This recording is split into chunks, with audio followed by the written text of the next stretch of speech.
We're now here in the warehouse with Micky Heads, the distillery manager at Ardbeg. And Micky, we've just tasted a fantastic range of whiskies. How long have you been associated with Ardbeg? I've been the manager here just coming up for 3 years, but I've been connected with it before back in the 90s. We used to do a little bit of work here in the past, so it's sort of second association with it, you know. So, but it's a great distillery to work and great whiskey to work with. Now you've grown up on the island, and you've sampled a great many whiskies. You've seen how whiskey sort of dominates this island in many respects. How does sort of daily life on Islay compare to, say, life in mainland Britain? What sort of sets Islay apart as a...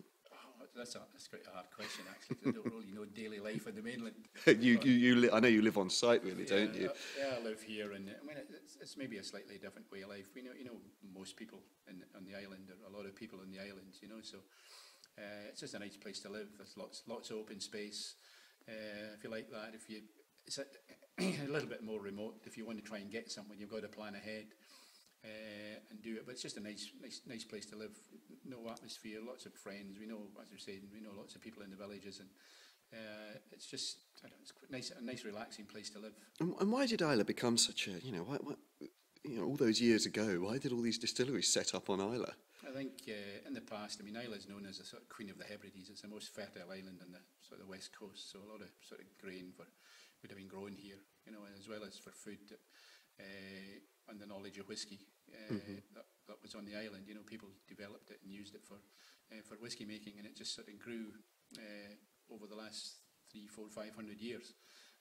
And then on Islay, the main distilleries have been going now for some over 200 years. And thankfully now they're very, very popular, and we've got a very unique style of whiskey that we make, and people start loving it nowadays. That's it. It's your passion, clearly, to develop Ardbeg as a brand worldwide. Oh yeah, thank you. When you work in the distilleries, you always take a pride in where you work, and it's the same with the boys who work, and everybody works in the distillery. Your own whiskey's always the best, if I should say something like that.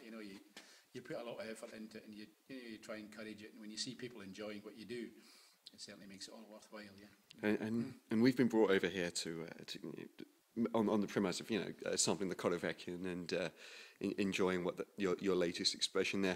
What's your personal opinion on the Corryvreckan expression? I like the Corryvreckan. It's quite a complex whiskey. It takes a little time to develop and open up, but there's huge amounts of flavours in there because we've used the different types of wood in it. But it's something that I think the Ardbeg, a person who likes the Ardbeg will love, because it's it gives them so much in different character. It's just a real depth, and it's a really succulent, but the word I'm looking for, it's just one of these ones that's the makeup of it is really, really complex, yeah. And it takes a little while to open up. It's not something you're going to drink quickly. You just enjoy it. Stick your nose in the glass, enjoy the aroma from it, enjoy the flavour from it, the finish from it, and it's just one of these whiskies that will, I think, you'll remember for a long time.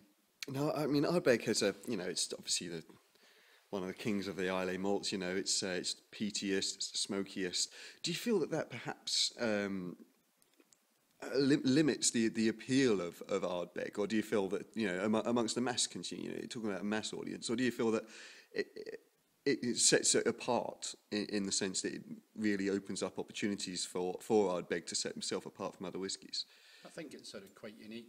Where we come from in Islay, we're a sort of classification of whiskey all on our own, and this is what we're known for, and that's our style.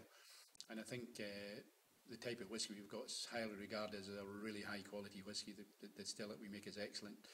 We mature in excellent wood, first class wood. So we have got a really good whiskey that people will enjoy, and it is Islay, it is strong and peaty, and that's what we do. And there will be thousands and hundreds of thousands of people who will love it, and there'll be many more who probably won't like it. It's not their style. But if you like that style of whiskey, this is the ultimate Islay malt. I agree with that statement completely. All right, thanks very much.